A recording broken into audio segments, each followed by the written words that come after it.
Hello everyone, welcome to Eklavya Study Point and I am Sachin. आज की इस वीडियो में मैं आप सभी को क्लास 11th की पॉलिटिकल साइंस से जो आपका 6th चैप्टर है जुडिशरी, इसकी इजी एक्सप्लेनेशन करवाने जा रहा हूं और इसकी फ्री पीडीएफ भी आप सभी को प्रोवाइड करवा दी जाएगी। तो चलिए वीडियो को आगे बढ़ाते हैं। अगर आपकी कोई भी क्वेरी है तो आप इंस्टाग्राम पे मैसेज करके पूछ सकते हैं, यूजर नेम आप सभी के सामने मैंशनड है। और अगर आपको हमारे फ्री पीडीएफ नोट्स डाउनलोड करने हो तो उसके लिए आप हमारे टेलीग्राम चैनल को ज्वाइन कर सकते हैं, जिसका यूजर नेम है क्लास 11 ESP। आपको टेलीग्राम ऐप डाउनलोड करना है और वहां पे आपको क्लास 11 ESP सर्च मारना है।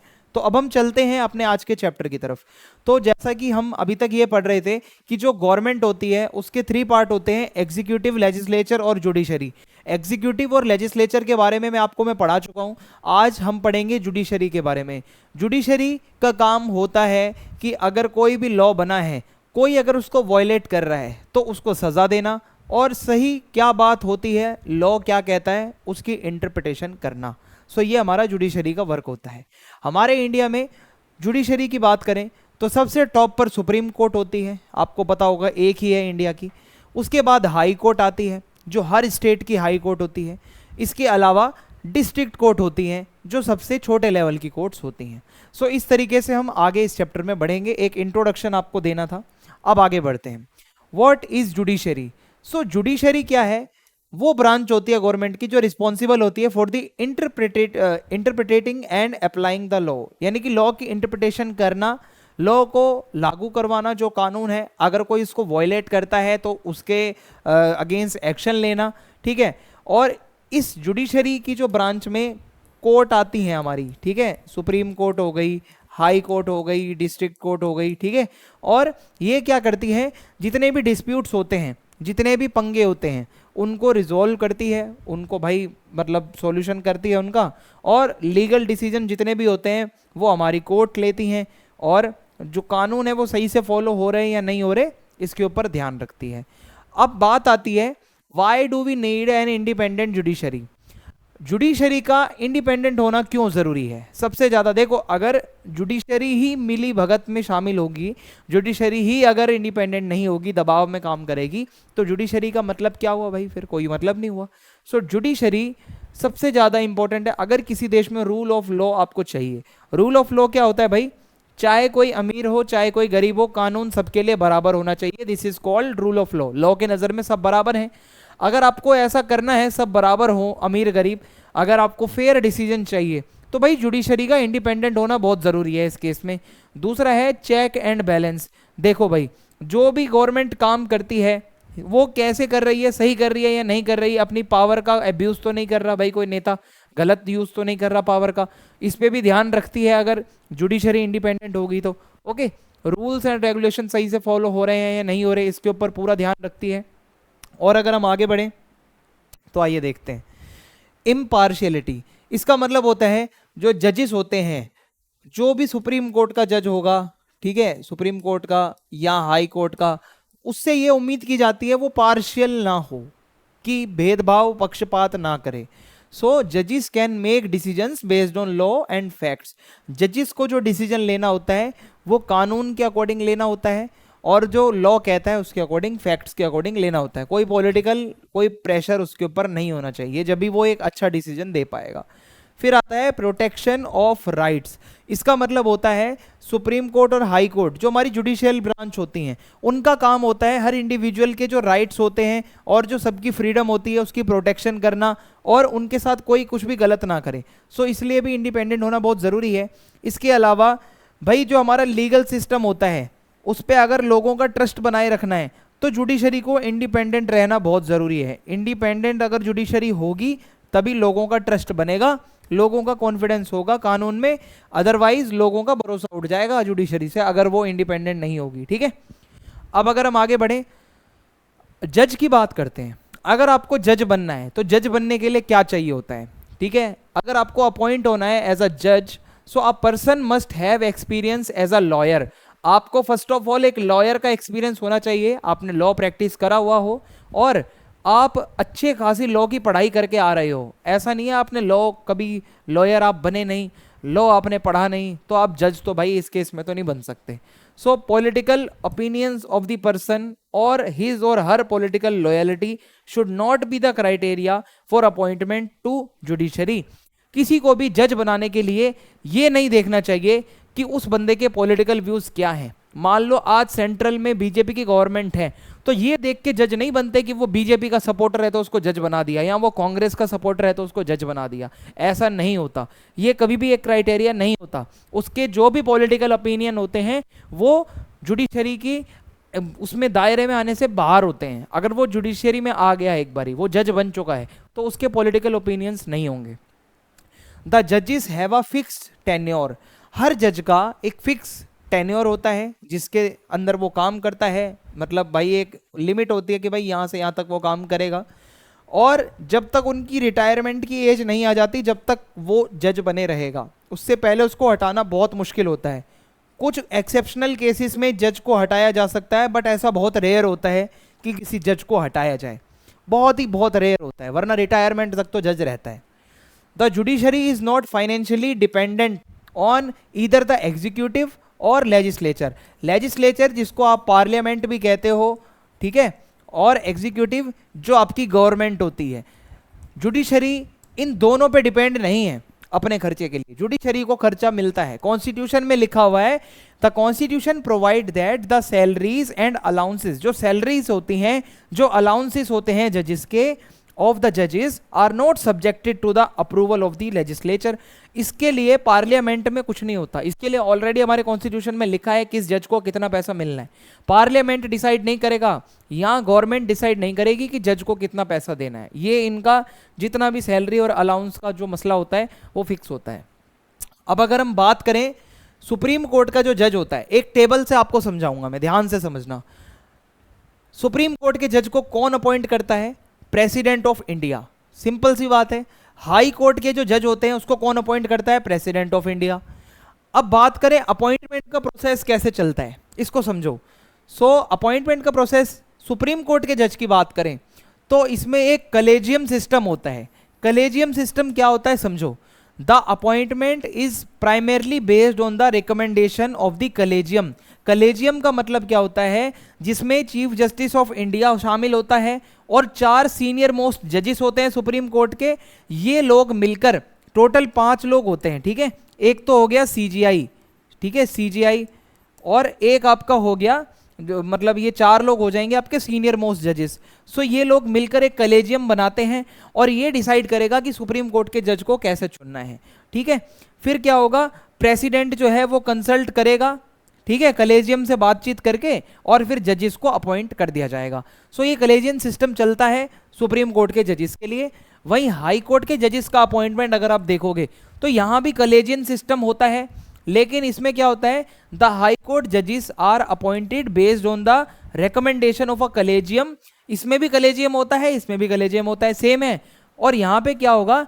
Chief justice of the high court होगा जो मेन हेड होगा, और 2 सीनियर मोस्ट जजेस होंगे, ठीक है। 2 सीनियर मोस्ट जजेस होंगे of that high court and the supreme court collegium.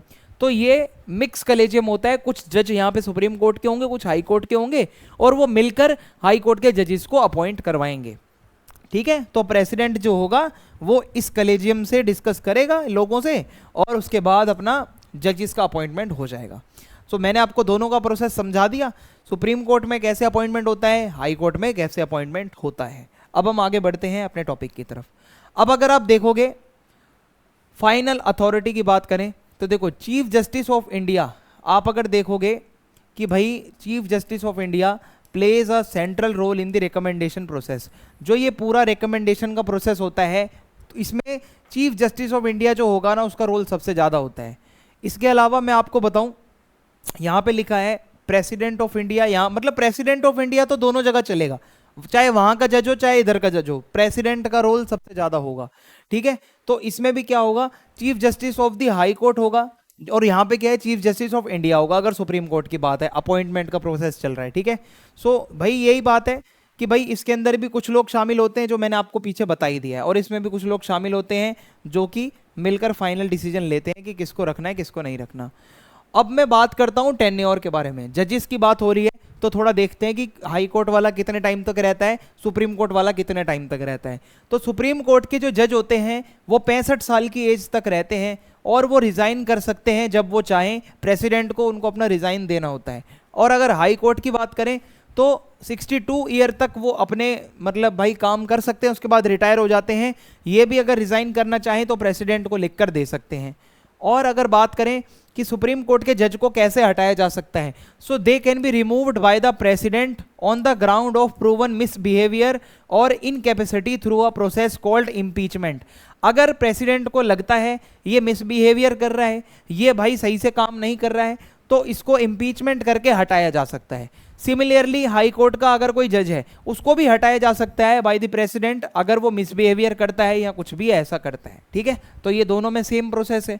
अब क्वालिफिकेशन की बात करें, सुप्रीम कोर्ट का जज बनने के लिए सबसे पहले एक सिटीजन वो इंडिया का होना चाहिए और उसने हाई कोर्ट में कम से कम 5 साल एज अ जज काम किया हो या फिर वो एडवोकेट रहा हो हाई कोर्ट में कम से कम 10 सालों तक।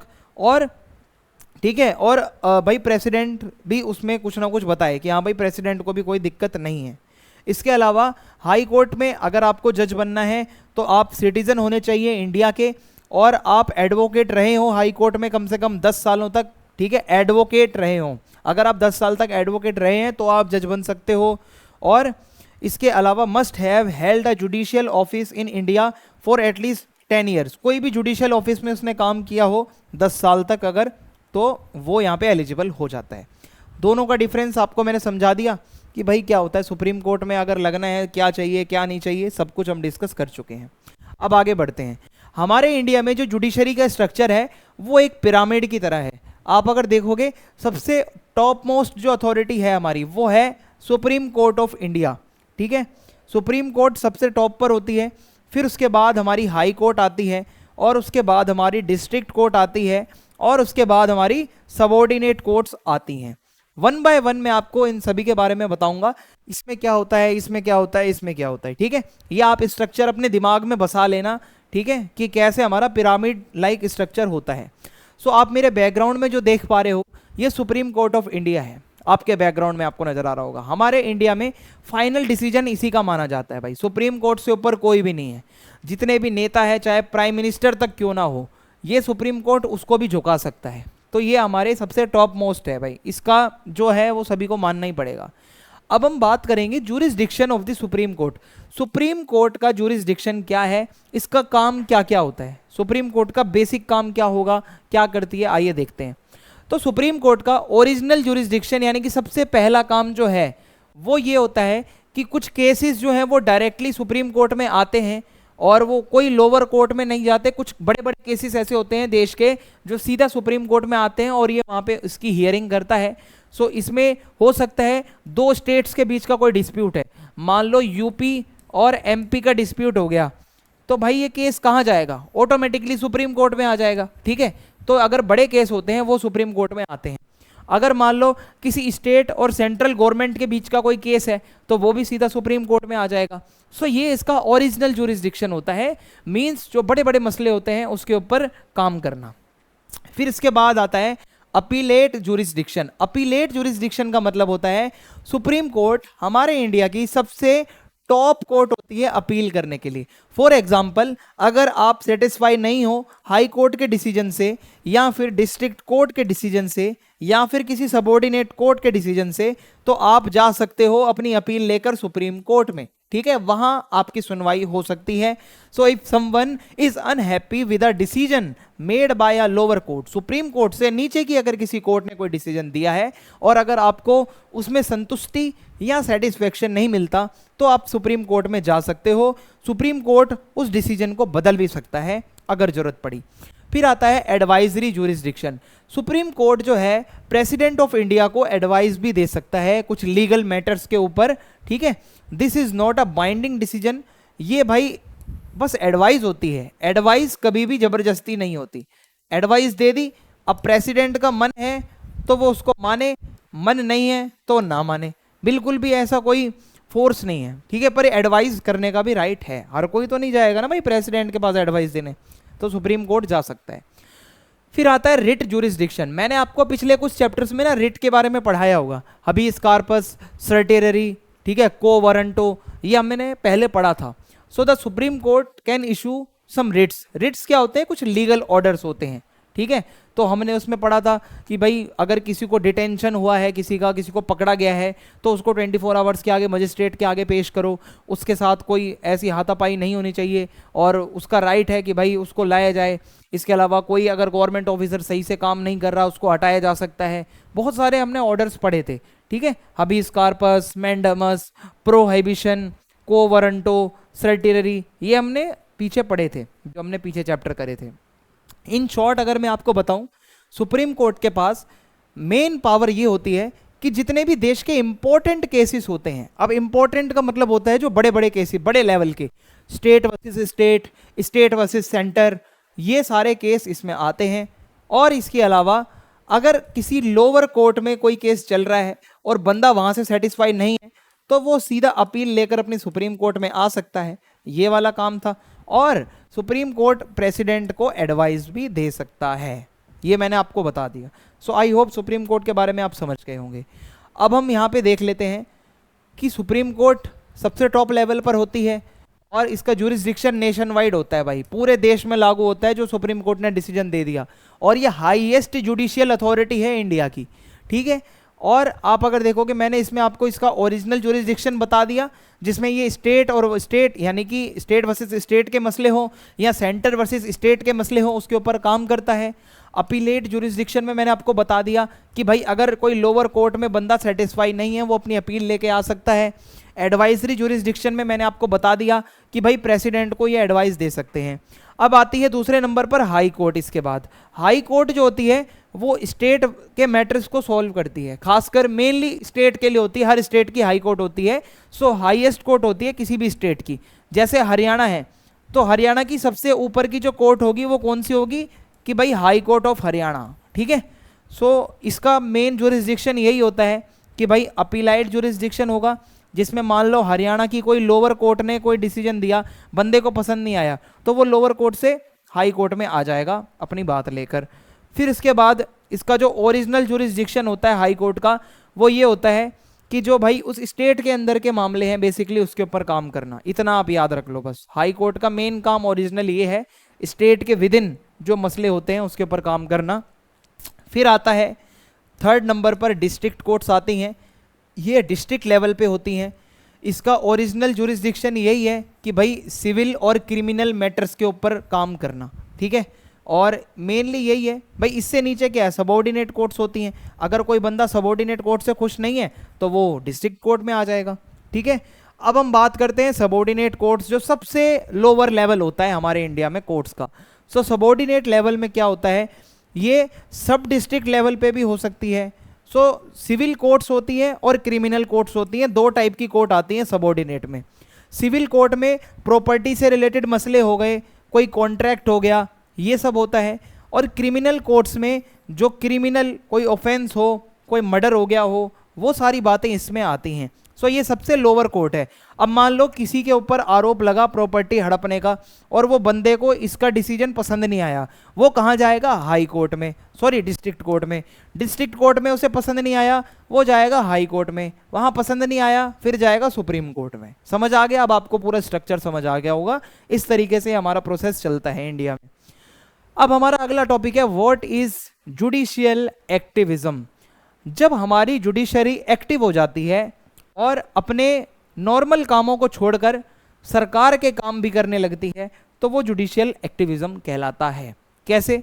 जब जो हमारे सुप्रीम कोर्ट या हाई कोर्ट के जो जजेस होते हैं वो मोर एक्टिव रोल अपना प्ले करने लगे और बियॉन्ड द लॉ जाकर काम करने लगे। कभी कभी कि भाई एक उनका बेसिक काम होता है कानून को पढ़कर बताना, लेकिन कभी कभी जजेस क्या है, गवर्नमेंट को ना फटकार लगा देते हैं।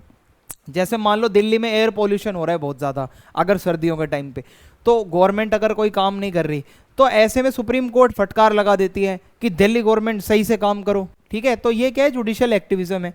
So instead of only resolving specific cases, कभी कभी अपना नॉर्मल काम क्या होता है, कुछ केसेस सॉल्व करना, वो छोड़कर थोड़ा एक्स्ट्रा जाकर जब सुप्रीम कोर्ट हाई कोर्ट काम करती है, सजेशन देती है सरकार को, पॉलिसी बदलने के लिए कहती है, तो वो जुडिशियल एक्टिविज्म कहलाता है। ये अप्रोच से क्या होता है, कभी कभी कुछ सोशल इश्यूज होते हैं उस पर भी कानून बन जाते हैं। कैसे, देखो अब एक बार क्या हुआ था, जो हमारा वर्क प्लेस होता है, ऑफिस होता है, वर्क प्लेस, वहां पे जो फीमेल होती हैं, जो विमेन होती हैं, उनके लिए ना सिक्योरिटी ज्यादा पहले अच्छी नहीं होती थी। सो होता क्या था, कभी रेप हो रहा है, कभी छेड़खानी हो रही है। तो एक बार ऐसे ही सुप्रीम कोर्ट ने एक गाइडलाइन निकाली थी जिसको कहा जाता है विशाखा गाइडलाइंस। ठीक है, इस गाइडलाइन में सुप्रीम कोर्ट ने लिखा कि जो भी एम्प्लॉयर होगा वो भाई कुछ नियम बनाएगा, अगर कुछ गलत हो रहा है तो कुछ उसकी हेल्प हो वहाँ पे जो महिला होगी। सो जब ये गाइडलाइंस आई, जब तक तो कोई लॉ नहीं था, वर्क प्लेस पे क्या लॉ होना है वो नहीं था, बट इससे इन्फ्लुएंस होकर हमारी गवर्नमेंट ने बाद में लॉ बनाए। समझ रहे हो, तो कभी कभी सुप्रीम कोर्ट की गाइडलाइन के बेसिस पे भी लॉ बनते हैं, तो ये जुडिशियल एक्टिविज्म की कैटेगरी में ही आता है। सो इसमें पहला पॉइंट तो आप ये याद रख लो, जजेस का एक्टिव रोल होता है। दूसरा है सोशल इश्यूज, जैसे पॉल्यूशन हो गया, या ये जो मैंने विमेन सेफ्टी वाला बता दिया, इस सोशल इश्यूज पे कभी कभी supreme court high court active हो जाती है।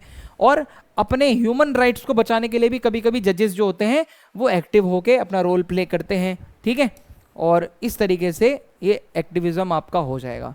इसके अलावा जब जुडिशरी एक्टिव हो जाती है तो पॉलिसी भी इससे इन्फ्लुएंस होती है। जो हमारी गवर्नमेंट होती है वो अपने कानूनों को बदलती है या नए कानून बनाती है। जैसे मैंने विशाखा गाइडलाइन का एग्जांपल दिया था आपको, ये एग्जांपल ना आपको आगे भी काम आएगा, कभी ग्रेजुएशन में पढ़ोगे जाके तो उधर भी ये पॉइंट आएंगे। फिर है जुडिशियल डिसीजंस। देखो जजेस जो होते हैं वो कभी कभी अपना, उनका बेसिक काम क्या है भाई, नॉर्मल उनका डे टू डे लाइफ में जजेस का काम क्या है, कोई लड़ाई हो गई, किसी का पंगा हो गया, उसको सॉल्व करो, उस डिस्प्यूट का रिजोल्यूशन करो। लेकिन कभी कभी जजेस जो है ना कहते हैं यार थोड़ा कुछ अलग करो, जो ये गवर्नमेंट ढंग से नहीं कर रही है वो हम करते हैं, उसी को जुडिशियल एक्टिविज्म कह देते हैं हम। अब इसके कुछ नेगेटिव एस्पेक्ट्स भी होते हैं। पहला है कि अगर जुडिशरी अपने काम छोड़कर इन सब कामों में घुसेगी तो वर्कलोड बढ़ेगा ना जुडिशरी के ऊपर, काम ज़्यादा करना पड़ेगा। और जुडिशियल एक्टिविज्म से क्या हो रहा है, कभी कभी ना पता नहीं चल पाता कि भाई सरकार का काम क्या है और जुडिशरी का काम क्या है। सरकार के काम जुडिशरी कर रही है, कभी कभी जुडिशरी खुद ही कोई लॉ बना के, गाइडलाइन बना के डाल देती है कि सबको फॉलो करनी है। तो फिर ऐसे में लेजिस्लेचर क्या करेगा भाई, पार्लियामेंट का काम होता है ना कानून बनाना। कभी कभी सुप्रीम कोर्ट खुद ही कानून बना देती है, मतलब कानून तो नहीं कहेंगे पर वो सुप्रीम कोर्ट का ऑर्डर होता है, गाइडलाइन होती है, वो कानून के बराबर ही होता है भाई, वो उसको नहीं मानोगे तो फिर क्या होगा। सो जैसे कि आप देखोगे एयर पोल्यूशन हो गया, करप्शन के ऊपर हो गया, इलेक्टोरल रिफॉर्म्स हो गए, इन सब के ऊपर सुप्रीम कोर्ट कभी कभी फटकार लगा देती है कि भाई पॉल्यूशन बहुत हो रहा है, नॉइज पॉल्यूशन बहुत हो रहा है, इलेक्शन में धांधली हो रही है, सही से करो। सो ये ना थोड़ा सा एक्स्ट्रा हो जाता है कोर्ट्स के लिए। इसी के साथ हमारा ये चैप्टर खत्म होता है। वीडियो पसंद आई है तो आप चैनल को सब्सक्राइब कर देना, वीडियो को लाइक करें, फीडबैक जरूर लिखें कमेंट बॉक्स में, और वीडियो को अपने दोस्तों के साथ शेयर करें। जय हिंद, जय भारत, मिलते हैं नेक्स्ट वीडियो में।